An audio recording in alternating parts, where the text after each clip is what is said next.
Les ingénieurs sont les magiciens qui bâtissent notre monde et façonnent notre quotidien. 15, 14. Des avancées extraordinaires ont changé le cours de l'histoire et nous ont menés au-delà des rêves les plus fous de nos ancêtres. Et décollage. Mais derrière chaque nouvelle frontière se cachent des risques inconnus, auxquels notre ambition se heurte avec fracas. Notre soif de l'impossible peut compromettre des réputations, engloutir des fortunes, détruire l'environnement et faucher des vies. Mais les tragédies sont aussi porteuses d'espoir, car elles poussent les ingénieurs à progresser et à s'adapter. Fermez les portes. Quelles leçons pouvons-nous tirer de ces erreurs pour le prochain grand pas de l'humanité ?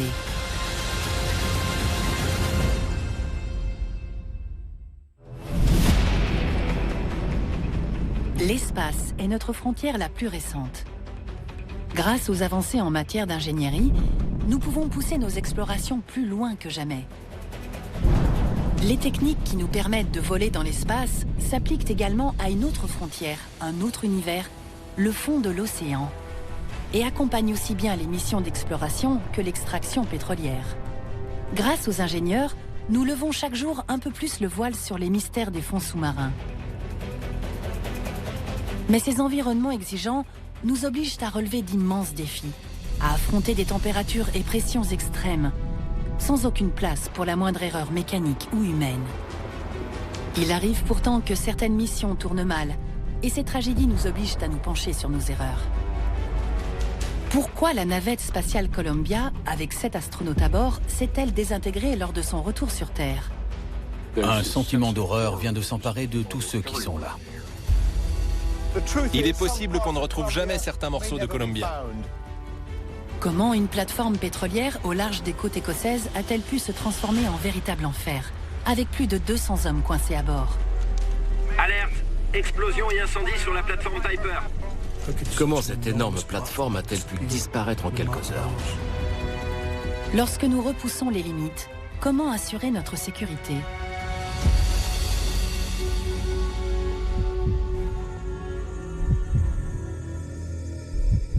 Ils avaient fait tout ce qu'ils pouvaient. Il était temps de rentrer à la maison. Columbia à Houston, test communication UHF.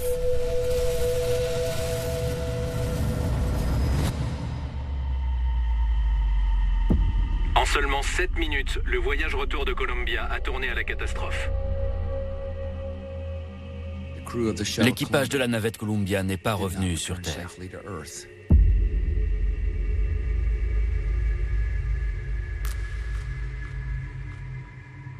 Allumage.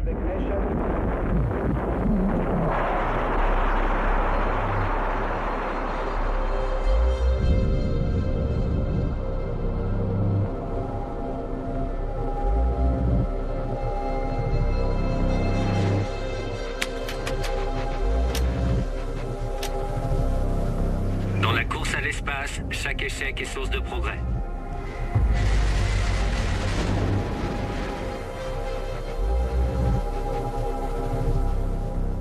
Avant la mise au point des navettes spatiales, toutes les fusées ne servaient qu'une seule fois. Pour résumer, la fusée décollait, libérait dans l'espace la partie supérieure de la capsule, ou le satellite, et tous les morceaux de fusée retombés sur Terre finissaient au fond de l'océan. Les Américains ont décidé de faire mieux et de mettre au point une sorte de camion spatial capable non seulement d'assurer des livraisons à destination, mais aussi de revenir, d'atterrir et de repartir. Le grand avantage de la navette spatiale, c'est de rendre l'espace plus accessible et les voyages spatiaux financièrement plus abordables.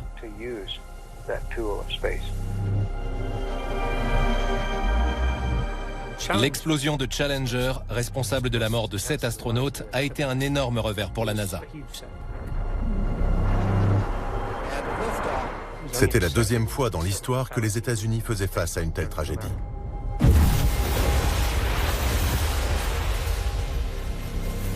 L'enquête qui a suivi la catastrophe de Challenger a révélé tellement de failles que la NASA a apporté 400 modifications dans la conception de ses navettes.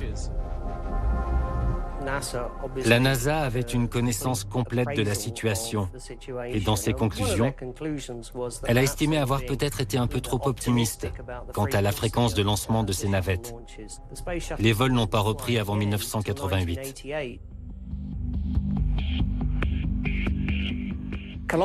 Columbia fait partie de la flotte originale des navettes spatiales. Elle mesure 80 mètres de long et 4,3 mètres de large. Elle comporte un espace pour l'équipage et une zone réservée au matériel et équipements à emmener dans l'espace. Il y avait un énorme réservoir rempli d'hydrogène et d'oxygène liquide, d'énormes quantités de carburant. L'ensemble pesait plus de 1000 tonnes sur la rampe de lancement. Il y avait des kilomètres de câblage, de nombreux ordinateurs, toutes sortes de composants qui devaient parfaitement fonctionner. Après l'explosion de Challenger, les voyages spatiaux ont pris une tournure essentiellement scientifique. Puis, lorsque la NASA a obtenu l'autorisation de construire une station spatiale, le recours à une navette s'est imposé pour l'assemblage de cette station. Les stations spatiales ont une grande importance en orbite terrestre basse car elles permettent d'observer la Terre et on peut y fabriquer des choses impossibles à faire à la surface de la Lune. Elles ouvrent la voie à toutes sortes de recherches. Bien sûr, pour les premières missions, nos astronautes étaient surtout des pilotes d'essai. Puis on a conçu et construit des navettes, en partie parce qu'elles étaient davantage accessibles et qu'il n'y avait du coup pas besoin d'être Superman pour partir en mission en orbite basse terrestre. Il devenait donc possible de faire appel à des scientifiques spécialisés dans leur domaine pour faire progresser sensiblement la science.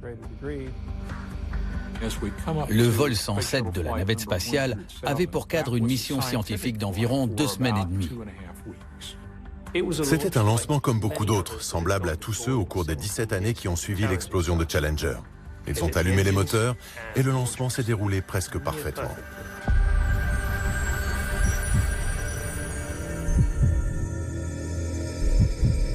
Le véhicule spatial américain le plus puissant, la navette Columbia, est prêt à décoller depuis la plateforme 39A, ici à Cap Canaveral. Prêt à renvoyer des Américains dans l'espace après une interruption de près de 6 ans. On a dit que les préparatifs s'étaient si bien déroulés que certains techniciens présents dans les salles de contrôle de la mission restaient les bras croisés. Il faisait très beau ce jour-là en Floride. Tout semblait normal. La navette spatiale Columbia emporte dans l'espace une multitude d'expériences de recherche spatiale nationale et internationale. Le lancement a eu lieu au moment prévu. L'équipage était heureux, ils étaient en orbite. Le vaisseau spatial fonctionnait normalement. Tout semblait aller bien. Nous avons pour but d'atteindre, espérons-le, tous les objectifs scientifiques qui nous ont été assignés. Au bout de 16 jours, nous quitterons l'orbite terrestre, nous prendrons le chemin du retour et nous atterrirons après une décélération qui nous fera passer de 27 000 km/h à 300 km/h. Rick Husband, notre commandant, nous fera atterrir en douceur et notre mission sera terminée.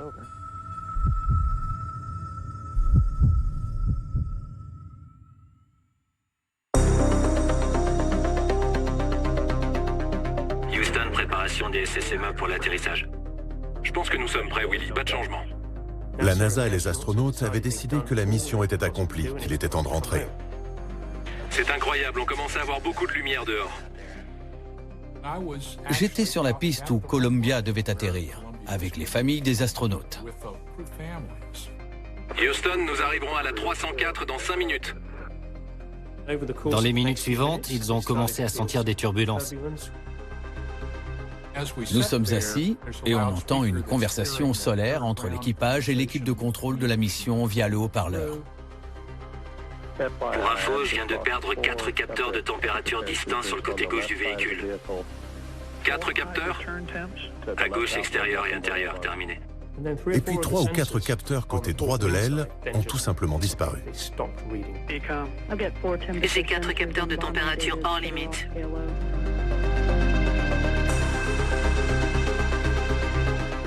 Au sol, on a commencé à remarquer que les choses ne se déroulaient pas comme prévu.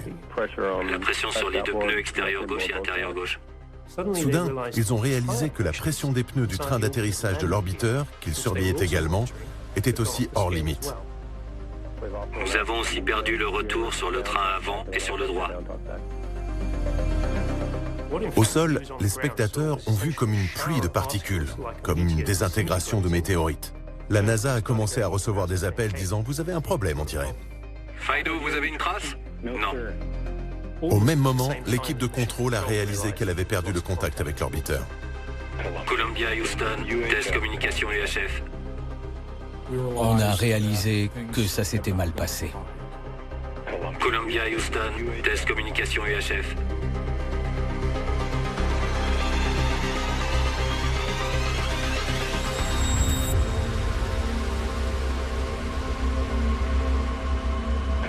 Columbia, Houston. Test communication UHF.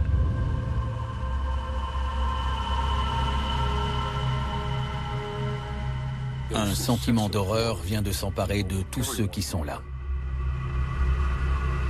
On a commencé à entendre que la navette s'était désintégrée au-dessus du Texas durant son vol retour.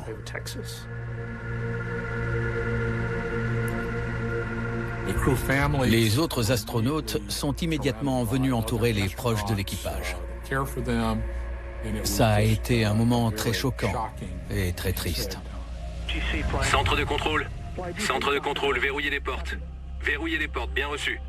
Pas d'appel téléphonique en dehors de cette salle. Nos discussions restent sur ces boucles. On n'utilise que les devices enregistrés. Pas de données, pas d'appel téléphonique, pas de transmission à l'intérieur ou à l'extérieur. La NASA, une machine bien huilée capable de construire et de lancer des navettes spatiales, a alors déclenché son plan d'urgence, indiquant la marche à suivre en cas de perte d'un véhicule spatial.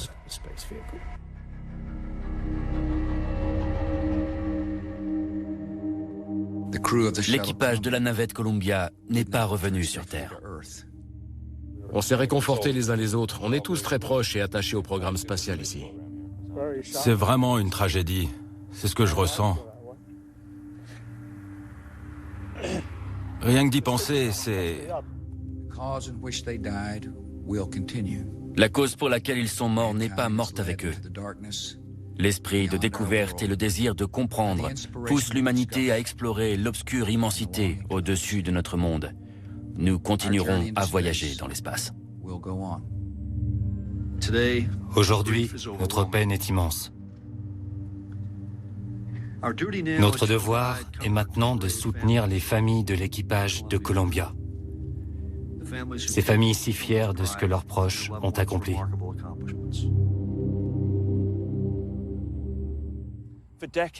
Pendant des décennies, le programme spatial américain a donné naissance à de grandes innovations technologiques. Mais cette réputation durement acquise est aujourd'hui remise en question, alors que des questions majeures se posent sur ses performances, y compris sur la navigabilité de la navette Columbia.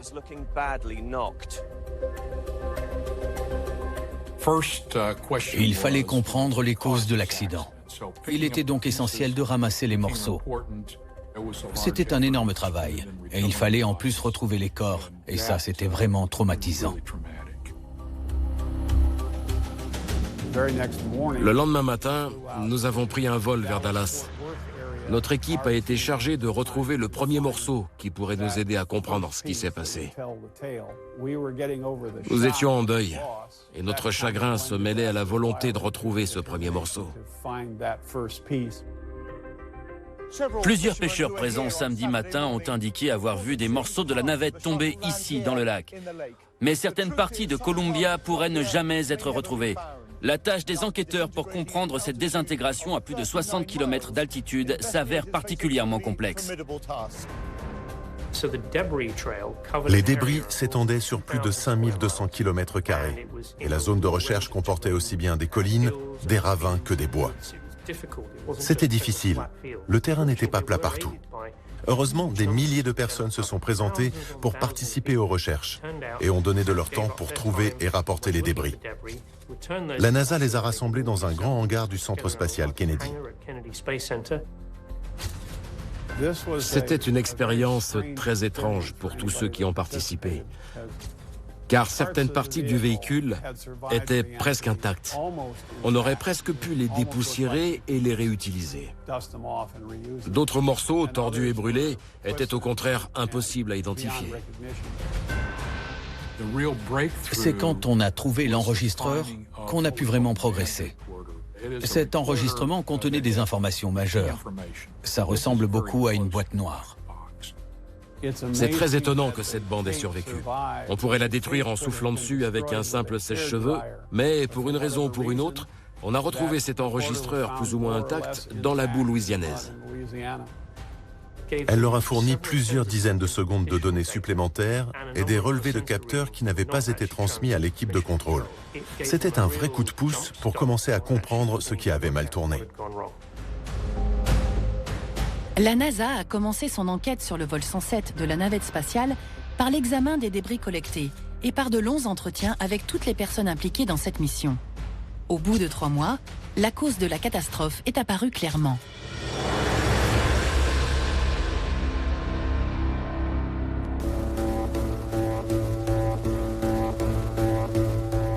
Le système de transport de la navette comportait 3 grands éléments, l'orbiteur et les 2 boosters, des sortes de gros feux d'artifice. Des feux d'artifice très puissants, de très fortes poussées, dont la seule tâche consistait à soulever l'orbiteur et à le faire bouger. Le 3e élément, c'est ce qu'on appelait le réservoir externe, parce qu'il contenait de l'hydrogène et de l'oxygène liquide. Et il était évidemment rempli de ce carburant très froid. C'est pourquoi le réservoir extérieur était recouvert d'une épaisse couche de mousse isolante pour garder le carburant au froid le plus longtemps possible. Il y a aussi d'autres pièces conçues pour rendre la structure plus aérodynamique. On les appelle rampes bipodes. La mousse située près de ces rampes avait tendance à se détacher. Il était déjà arrivé que des morceaux de mousse se détachent, et cela avait été noté. Mais comme il n'avait causé aucun dégât, on commençait à y voir là une sorte d'anomalie acceptable. La plus grande partie de la navette est couverte de tuiles qui protègent très bien le revêtement en aluminium de l'orbiteur contre des températures d'environ 1200 degrés. Mais l'avant, le bord d'attaque des ailes et le nez atteignent des températures bien plus élevées, jusqu'à 1700 degrés environ. Les tuiles de silice ne conviennent alors plus pour l'isolation. On utilise donc un matériau composite appelé carbone-carbone renforcé. Il est extrêmement résistant à la chaleur, jusqu'à presque 1760 degrés. Mais il est très mince, moins de 6 mm d'épaisseur. En cas de choc, il peut se fissurer et rompre. Des essais ont été réalisés. Des morceaux de mousse, très proches de ceux utilisés sur la navette, ont été projetés sur une maquette ou un modèle réduit d'une aile de la navette, à différentes vitesses, estimées proches de celle du lancement.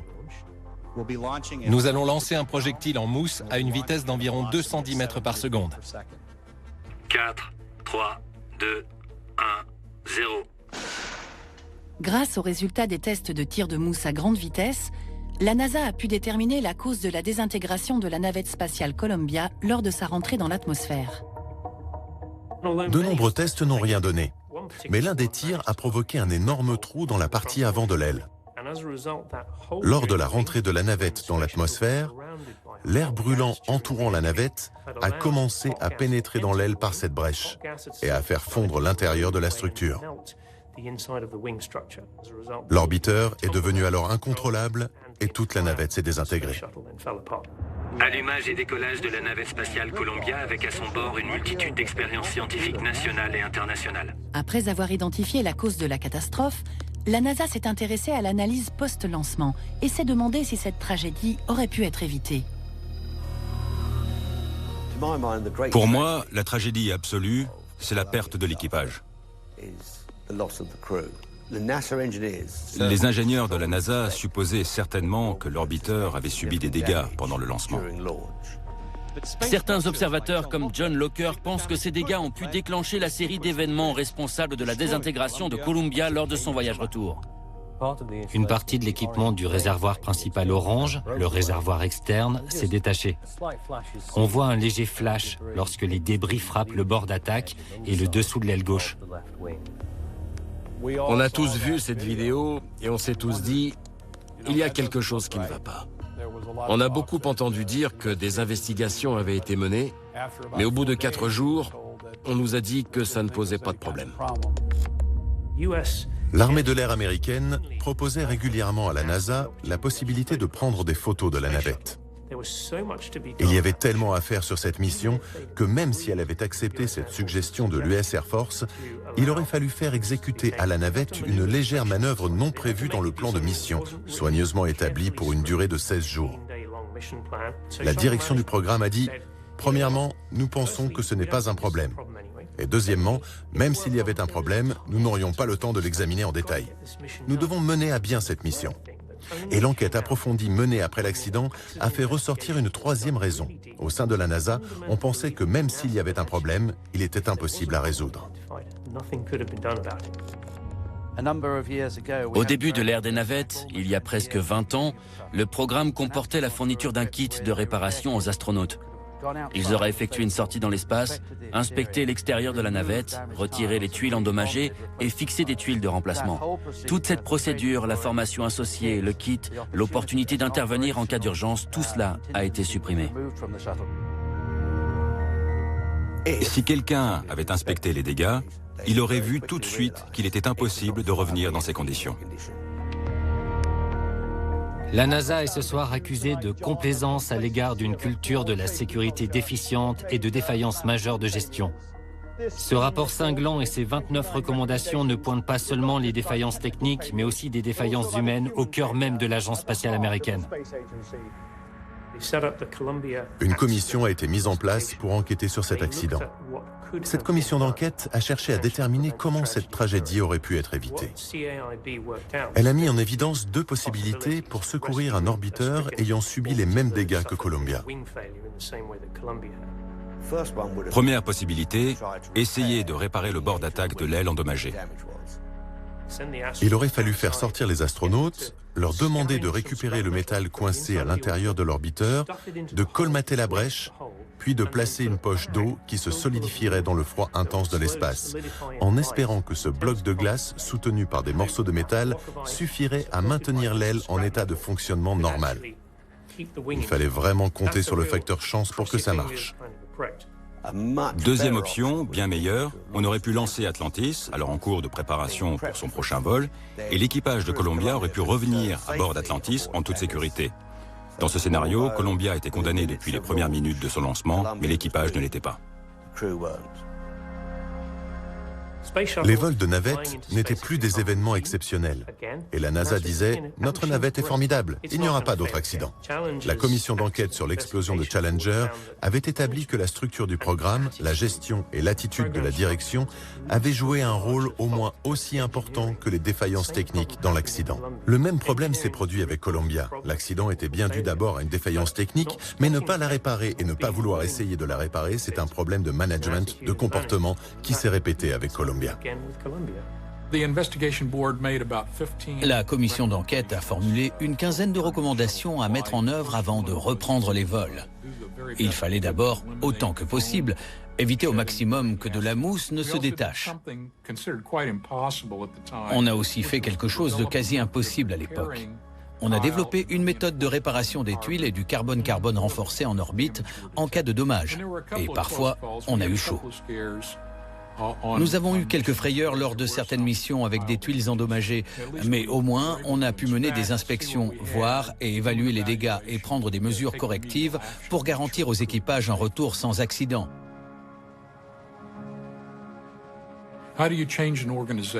Comment faire évoluer une organisation pour la rendre plus réactive, plus prompte à étudier les divergences et les nuances, à se poser plus de questions, à écouter et à regarder de près tous les signaux faibles et les incidents?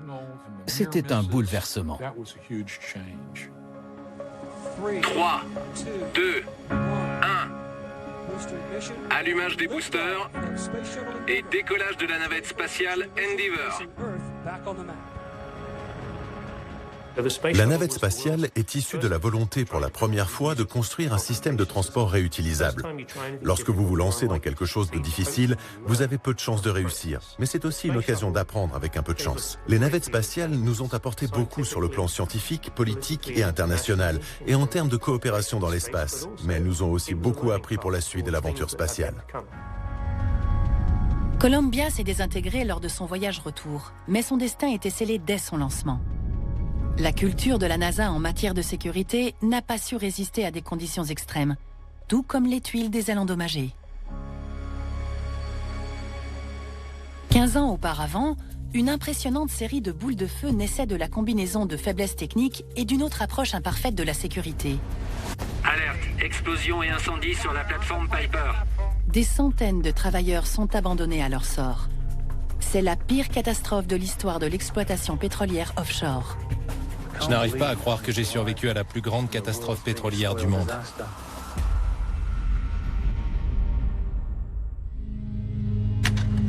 Il y a encore quelques années, ce coin reculé du désert d'Arabie n'avait aucune valeur. Mais la découverte de pétrole a tout changé. Dans les années 70, le Moyen-Orient était le principal fournisseur de pétrole à l'Europe et à l'Amérique du Nord.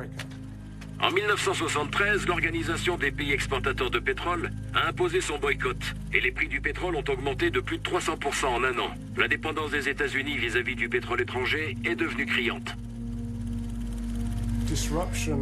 La guerre entre Israël et les pays arabes a perturbé l'approvisionnement en pétrole.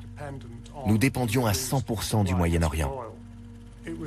C'est à la fin des années 60 et au début des années 70 qu'on a découvert d'importantes réserves en mer du Nord. Avec l'exploitation en mer du Nord, l'industrie pétrolière doit s'accommoder de conditions climatiques et de profondeur auxquelles elle n'avait jamais été confrontée auparavant. De nombreuses vies ont été perdues en mer du Nord. Le coût humain est énorme. Nous n'avons encore résolu aucun des problèmes. Il faudra sans doute du temps et il faut peut-être aujourd'hui les mettre de côté. Nous n'avions pas d'autre choix. Si nous voulions notre indépendance, notre propre approvisionnement en pétrole, nous devions forer en mer du Nord. Le gisement Piper a été découvert en 1973. La production a commencé en 1976, moins de 4 ans plus tard. C'est très rapide. C'est grâce à un récif flottant qu'on l'a découvert. On a pu forer de nombreux puits. Piper en comptait 36. Les têtes de puits, là où les 36 puits sortent du sol, se trouvent dans le module A. Il alimente le module B, doté de 2 énormes réservoirs où sont séparés le pétrole, le gaz, l'eau et tout ce que vous avez extrait. Le module C assure le traitement du gaz. Le pétrole est relativement facile à traiter. Pour le gaz, c'est plus compliqué. Le gaz est séparé et conduit dans un gros tuyau jusqu'à une tour, où il est brûlé. On appelle cette opération le torchage. À l'origine, Piper n'exportait pas de gaz, on le brûlait, et la production était alors d'environ 250 000 barils par jour. Le consortium exploitant Piper a voulu faire passer la production à 350 000 barils par jour. La hausse de la production de pétrole a naturellement entraîné celle de la collecte de gaz. Suite à de nouvelles réglementations pour limiter le torchage, la plateforme a été réaménagée pour pouvoir exporter du gaz. Notre plateforme, conçue à l'origine pour produire et exporter du pétrole puis traiter le gaz de manière assez simple, a dû être équipée de toutes sortes d'installations pour le traitement du gaz. Il faut d'abord éliminer le condensat du gaz pour l'exporter. Le condensat est constitué des éléments les plus lourds du gaz et vous pouvez l'injecter dans la conduite de pétrole principale. Pour cela, vous le faites passer par une pompe pour augmenter la pression. Dans ce nouveau mode de fonctionnement, il fallait toujours que l'une des 2 pompes à propane fonctionne. Sinon, toute la plateforme s'arrêtait. Piper a été relié à 2 autres plateformes, celle de Claymore, la Tartane, de Texaco, toutes proches. Piper étant de loin la plus productive des plateformes, les 2 autres se sont greffés sur son système d'exportation. Dans toute exploitation offshore, il y a une part de risque. Vous manipulez des fluides dangereux, du pétrole et du gaz qui peuvent s'enflammer. Vous êtes au milieu du vent et des vagues. Une chute dans l'eau peut se transformer en drame. La plateforme est en fait une sorte d'île qui doit être autosuffisante. Elle doit disposer de ses propres services médicaux et de lutte contre les incendies. Vous ne pouvez y accéder qu'en hélicoptère ou par bateau, après une traversée longue et pénible. Une fois que vous y êtes, vous y restez 2 à 3 semaines. Vous pouvez vous sentir isolé. Il n'est pas facile d'en partir et si quelque chose tourne mal, il y a de quoi rapidement s'inquiéter. Chaque plateforme en mer du Nord est conçue pour contenir et maîtriser les explosions ou incendies qui pourraient s'y produire. Les différentes parties de la plateforme peuvent être très rapidement isolées et les gens peuvent très vite se réfugier dans des zones sûres.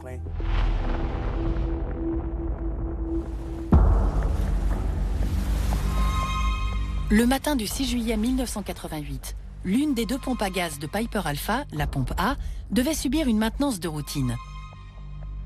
Sa vanne de sécurité devait également être recertifiée. Ces 2 opérations devaient être menées séparément et nécessitaient l'arrêt de la pompe A. La vanne est retirée de la pompe A et une bride pleine est temporairement mise en place pour fermer la canalisation et empêcher toute fuite de gaz ou de liquide inflammable. Les opérations de maintenance prévues pour 18 heures ont été repoussées en raison de l'activité chargée de la plateforme. L'ingénieur de service a rempli un permis indiquant que la pompe A ne doit en aucun cas être mise en marche.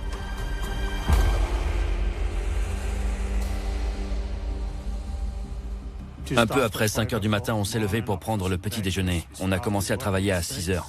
Tout allait bien dans le poste de contrôle. Tout le monde était au travail. On était très occupés. Je suis retourné au poste de contrôle après avoir téléphoné à ma femme. L'organisation n'était pas optimale. On était sous pression. Il y avait plus de tâches à faire. J'ai dû en laisser certaines, me mettre à d'autres. On s'y est mis, on a retrouvé nos marques sur la plateforme, au milieu de ceux qui étaient déjà à bord ce jour-là. On a fini juste avant 9 heures. On avait prévu de monter et de regarder un film. Il ne nous restait qu'un changement d'équipe à assurer et on devait être de retour à la maison le vendredi. On a découvert que la deuxième pompe d'injection du condensat était tombée en panne. Je n'ai pas réussi à la redémarrer. 5 minutes environ après le début du film, on a entendu des bruits inhabituels venant de l'extérieur. Une sorte de sifflement, comme quand on traverse un tunnel, mais c'était vraiment très fort. Il y avait un permis pour l'autre pompe, celle de secours, qui était en maintenance. Ils ont dit, ils n'ont pas commencé à travailler dessus. Je vais lever le permis, le faire signer, et on va la rallumer et la faire fonctionner. Il y a eu un silence dans le cinéma. Tout le monde se regardait. Bob est allé redémarrer l'autre pompe.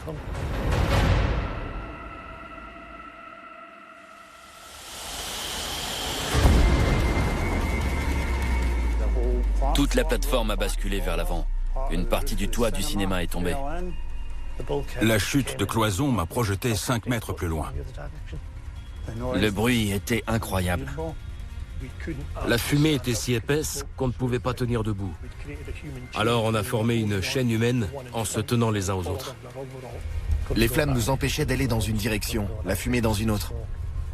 On essayait d'atteindre les canaux de sauvetage, mais on nous a dit on ne peut pas les atteindre, il y a trop de fumée. Alors on nous a conseillé d'entrer dans les logements par le couloir. Mais on voyait déjà qu'ils commençaient à se remplir de fumée. C'est là que j'ai décidé de ne pas y aller.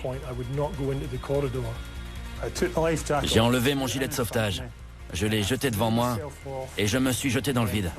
Et j'ai touché l'eau. Je n'ai pensé à rien d'autre.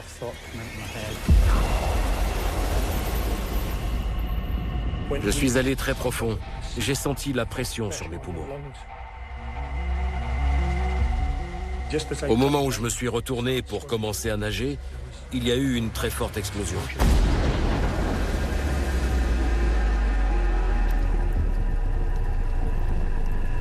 Les gens sautaient de la plateforme, les gens se décrochaient des cordes. Ils avaient les vêtements en feu. J'essayais juste d'assimiler ce que je voyais. C'était incroyable, horrible. J'étais dans un état second, à moitié conscient. Vous regardez une série de fortes explosions détruire la plateforme. Un quart de la plateforme s'est lentement détaché, comme au ralenti, et le reste, y compris les logements, est tombé à l'eau. On a assisté à tout ça, et on savait qu'aucun des canaux de sauvetage n'avait été mis à l'eau. C'est Dieu qui m'a sauvé cette nuit-là.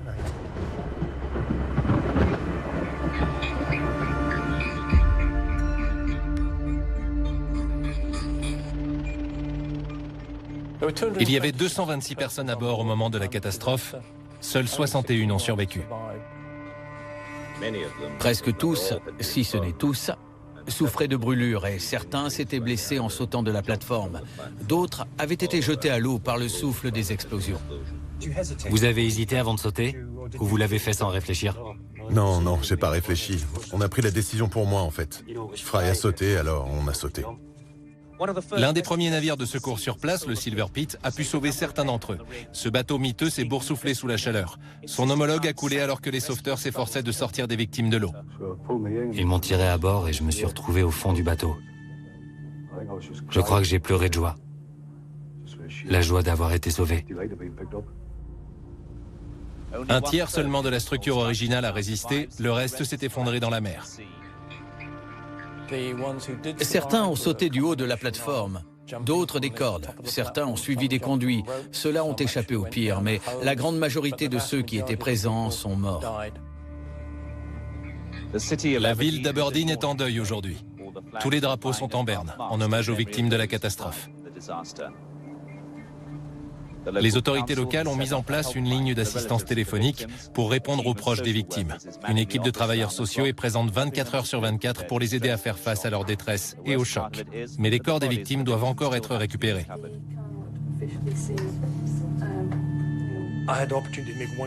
J'ai pu passer un coup de fil et j'ai décidé d'appeler ma mère. Je savais que ça ne pourrait pas être long, alors j'ai laissé ce message. Maman, descends, allume la télé, regarde, mais rassure-toi, je m'en suis sorti. Je suis en sécurité et je rentre demain. Ma femme a pris l'avion jusqu'à Aberdeen. C'était si bon de se retrouver. Chaque fois qu'une ambulance se présentait devant un hélicoptère qui venait d'atterrir, tout le monde essayait d'apercevoir le visage du blessé, de reconnaître un visage connu et aimé. Mais ça n'arrivait pas souvent. Et les espoirs s'amenuisaient dans l'attente du prochain hélicoptère. Je voulais juste le récupérer. Je voulais juste qu'il revienne. Des centaines de personnes se sont jointes aux familles et aux amis des hommes morts dans la catastrophe et aux survivants dans l'église Saint-Nicolas d'Aberdeen. Certains sont restés à l'écart, incapables de supporter ce douloureux rappel de la tragédie. Parmi les 167 victimes, 121 ont trouvé la mort sur la Piper Alpha. 16 corps ont été repêchés et 30 n'ont jamais été retrouvés. Le juge Lord Cullen présidera l'enquête publique chargée de comprendre cette tragédie en détail. Il essaiera également de déterminer les moyens d'éviter qu'une telle catastrophe ne se reproduise.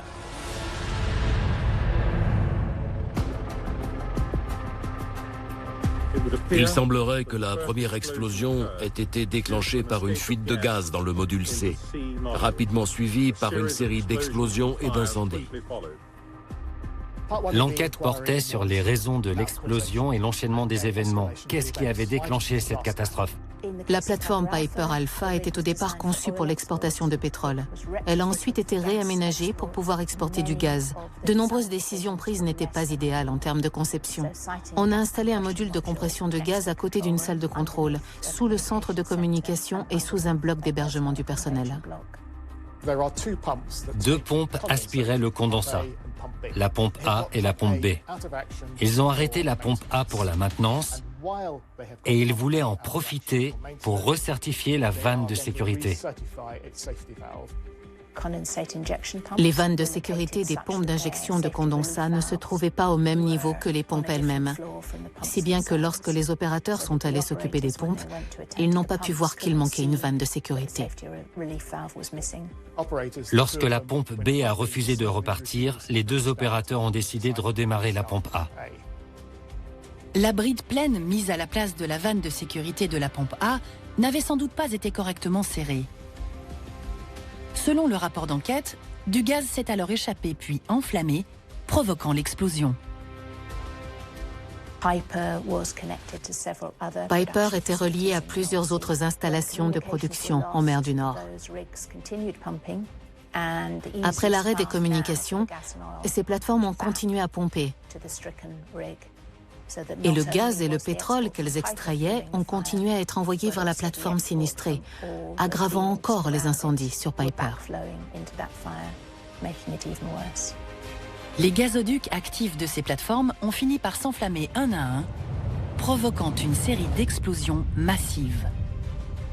La production de gaz était de 3 tonnes par seconde, alors que le Royaume-Uni dans son ensemble n'en consommait que 2 tonnes par seconde. Elle représentait donc 1,5 fois la consommation britannique.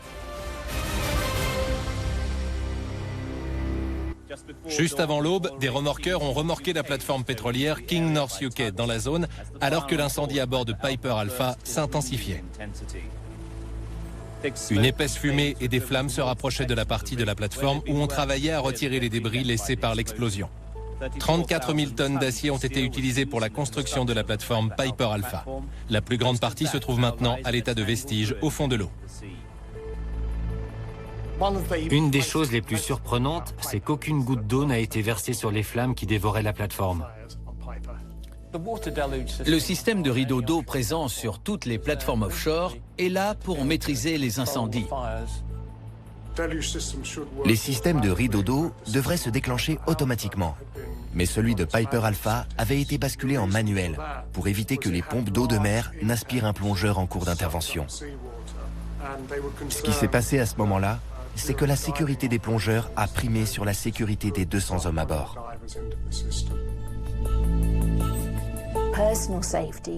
La sécurité des plongeurs a primé sur la sécurité des 200 hommes à bord. Chaque fois que vous menez une opération offshore, vous devez obtenir un permis.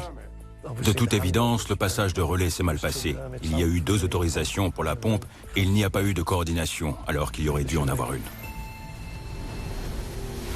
Lord Cullen a eu aujourd'hui un mot pour les familles des victimes dont certaines étaient présentes à l'audience. Il leur a dit « C'est une telle catastrophe qu'il est difficile d'en comprendre l'ampleur ou les souffrances qu'elle a causées.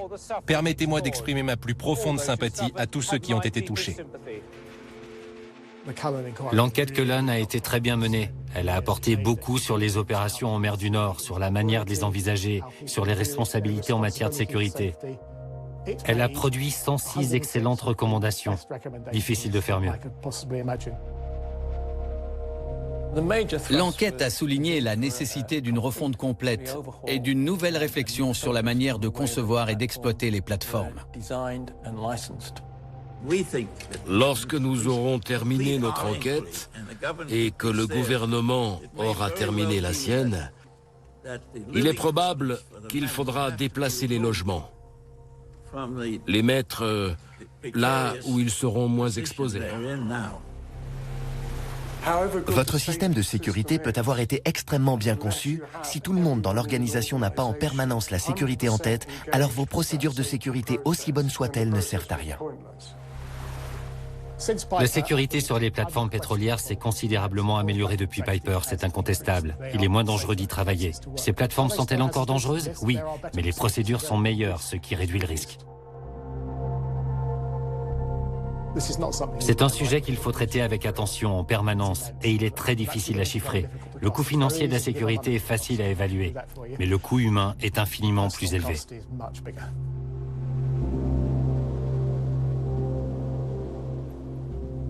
Ça s'est passé il y a 32 ans maintenant, et je m'en souviens comme si c'était hier.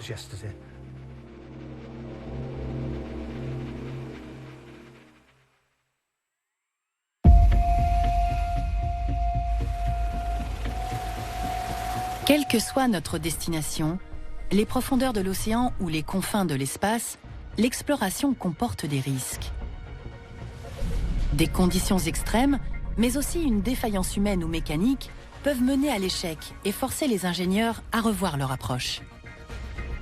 La catastrophe du Piper Alpha a imposé une refonte complète des procédures de sécurité sur les plateformes pétrolières offshore. La tragédie de Columbia a cloué au sol la flotte de navettes spatiales pendant 2 ans, le temps pour la NASA de procéder à des changements techniques et organisationnels majeurs. 8 ans plus tard, la NASA a décidé de tourner définitivement la page des navettes spatiales, notamment à cause de ce drame.